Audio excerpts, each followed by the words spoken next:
Hello everyone, welcome back to my channel.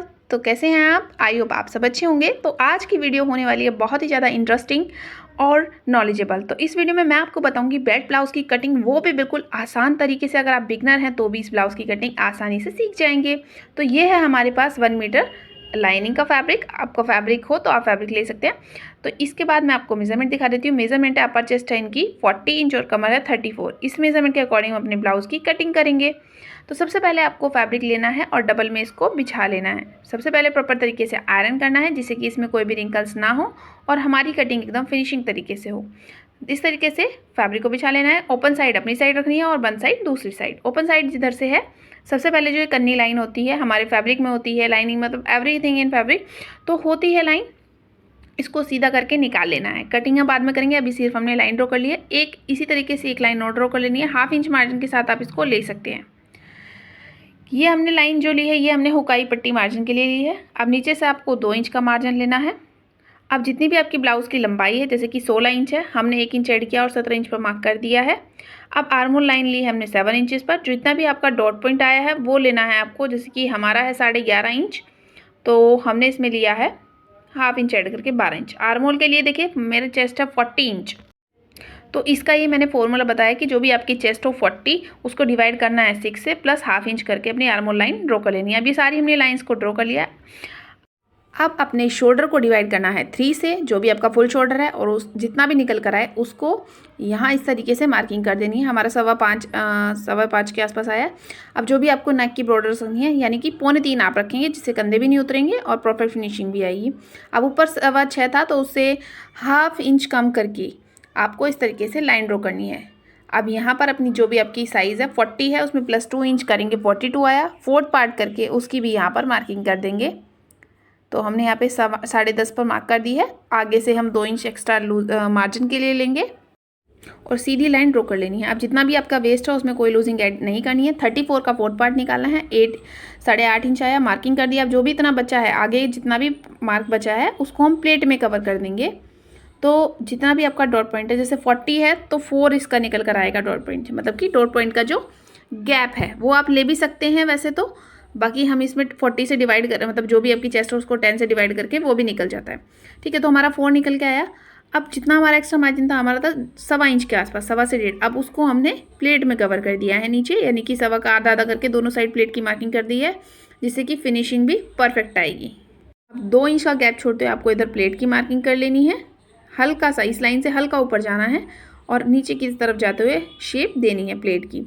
अब इसी तरीके से आपको जो दूसरी साइड है वहाँ से भी 2 इंच का गैप लेना है। हल्का सा ऊपर की तरफ इंची टेप को करना है, देखिए गोलाई में, और यहाँ से हाफ निकालना है इसका। हाफ से 1 इंच नीचे या फिर आधा इंच नीचे जाके साइड प्लेट की मार्किंग करनी है। अब ऊपर से यहाँ से भी आपको 2 इंच मार्क करना है और जो आपकी आर्मोल लाइन होती है वहाँ से इसको निकाल देना है। ठीक है, इस तरीके से। तो हमारी सारी प्लेट की मार्किंग हो चुकी है। अब आपको मार्क करना है कि आर्महोल किस तरीके से आएगा। तो यहाँ पे वैसे गोलाई बननी चाहिए, मैं प्लेट की जो आपको दिखा रही हूँ यहाँ पे गोलाई आनी चाहिए। ठीक है, अब यहाँ पर आपको आर्महोल की मार्किंग करनी है। तो ये हाफ निकाला लाइन का, आगे से 1 इंच पर मार्क किया और इस तरीके से गोलाई कर दी है। तो यहाँ पर ये हमारी गोलाई हो चुकी है। ये फ्रंट आर्महोल की है। बैक आर्महोल के लिए भी आपको हम आगे बताएंगे। इसको एक बार कटिंग करने से पहले मेज़र जरूर कर लेना है। तो ये 10.5 इंच आया है हमारा, जो 10 इंचज़ है इसमें हमने एक सूत के मार्जिन के साथ कंधों को डाउन कर दिया है और हमारा आर्महोल की जो मार्किंग है और पूरी मार्किंग मतलब कंप्लीट हो चुकी है फ्रंट पल्ले की। अब हम करेंगे इसकी कटिंग और उसके बाद करेंगे बैक पल्ले की कटिंग। इसमें मैं जो नेक है वो बुकरम का बनाऊंगी, तो मैं डायरेक्ट लाइनिंग पर नहीं कट कर रही हूँ, मैं अलग से इसका नेक बनाकर रेडी करूँगी। तो ये कटिंग हो चुकी है। अब हम करेंगे इसमें बैक पल्ले की मार्किंग। तो उसके लिए डार्ट्स की पहले मार्किंग कर देनी है प्रॉपर तरीके से। देखिए, आप भी सीजर की हेल्प से इस तरीके से बैक पल्ले पर भी प्रॉपर मार्किंग ले सकते हैं। ये मार्किंग हो चुकी है। अब करते हैं बैक पल्ले की कटिंग। तो बैक पल्ले की कटिंग के लिए भी आपको प्रॉपर आयरन करना है। आयरन करने के बाद अब इस तरीके से देखिए, ध्यान से देखिए, आपका फैब्रिक भी वेस्ट नहीं होगा। इस तरीके से अगर कटिंग करेंगे उस पर फैब्रिक को सेट करना है। जो हमने आधे इंच की लाइन खींची थी उसको बाहर निकालते हुए, क्योंकि वो हमारा हुकाई की पट्टी के लिए मार्जिन है तो उसकी हमें कोई नीड नहीं है।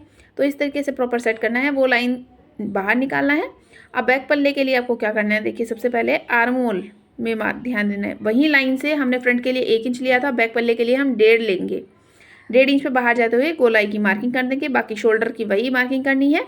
अब जो आपके ब्लाउजेज़ में आगे का पल्ला छोटा और पीछे का बड़ा होता है, तो उसके लिए आपको आगे का पल्ले पे 1/2 इंच कम करते हुए लाइन खींचनी है पीछे पल्ले पर, और यहाँ सीधा जितनी भी आपकी लंबाई है वही 70 इंचेस आई है, मार्जिन की लाइन, मार्जिन छोड़ते हुए सीधी लाइन ड्रॉ कर लेनी है।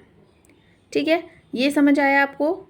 अब यहाँ पर हमने बैक डार्ट के लिए भी मार्किंग कर ली है। जो हमारी फ्रंट डार्ट की सेंटर पॉइंट होता है वहीं से हमने बैक पार्ट डार्ट की भी मार्किंग कर ली है अपनी। इसको सीधा इस तरीके से ड्रॉ कर लेंगे हम। देखिए यहाँ पर ज़्यादा मार्जिन आपको बिल्कुल नहीं लेना है, ये छोटी छोटी से टिप्स होती हैं जिससे परफेक्ट फिटिंग बैठती है। तो यहाँ पे आपको सिर्फ बैक प्लेट में 1/2 इंच मार्जिन ही दबाना है। अब इसकी भी आपको कर देनी है प्रॉपर तरीके से कटिंग। आपको अगर कुछ भी समझ ना आ रहा हो तो प्लीज़ मुझे कमेंट करके ज़रूर पूछ लेना। अगर मैं कोई चीज़ आपको प्रॉपर तरीके से नहीं समझा पा रही तो प्लीज़ आप मुझे कमेंट करना, मैं आपको ज़रूर बताऊंगी। तो यहाँ पर भी आपको कट्स लगा लेने जिससे कि हमारी डार्ट्स की जो मार्किंग है वो प्रॉपर तरीके से हो जाए। तो फ्रंट पल्ला और बैक पैनल कट चुका है।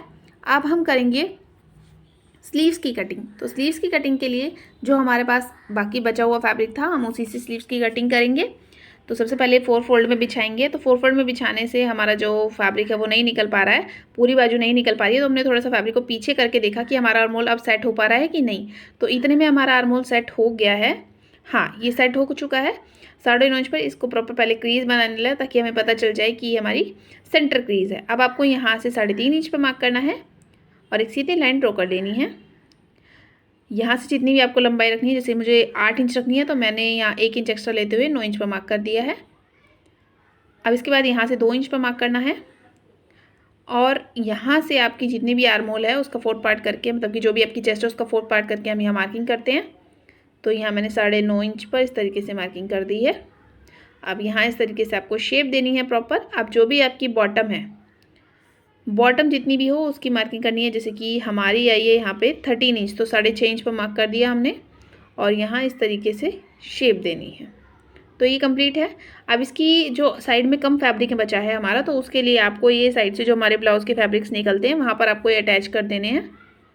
ठीक है, तो यहाँ पर हम ये अटैच कर देंगे। जो भी बड़े फैब्रिक्स होते हैं उसको अटैच करके देखिए यहाँ कटिंग हमारा ये लग जाएगा। बाकी वो फैब्रिक हम अटैच कर लेंगे, आपको पूरा फैब्रिक साइड में स्टिच कर देना है, बाकी नॉर्मल कटिंग हो जाएगी। इसकी प्रॉपर तरीके से आपको कटिंग कर देनी है स्लीव्स की। अब आपको फ्रंट पल्ले के लिए भी थोड़ी सी गहराई देनी है। तो यहाँ पर आपको गहराई किस तरीके से देनी है, देखिए इसका सेंटर निकालना है और सेंटर निकालने के बाद 1/2 इंच नीचे जाना है और हल्की गोलाई की शेप देते हुए कट कर देना है। अगर आपको वीडियो पसंद आ रही है, समझ आ रहा है तो प्लीज़ वीडियो को लाइक ज़रूर करें और चैनल को सब्सक्राइब करना ना भूलें। तो ये हमारी पूरी कटिंग हो चुकी है। आपको कैसी लगी कमेंट करके ज़रूर बताएं। वीडियो ऐसी ही कटिंग स्टिचिंग वीडियो सीखने के लिए मुझे सब्सक्राइब करना ना भूलें। मिलते हैं ऐसी ही एक और वीडियो के साथ, जब तक के लिए bye bye. Thanks for watching our video.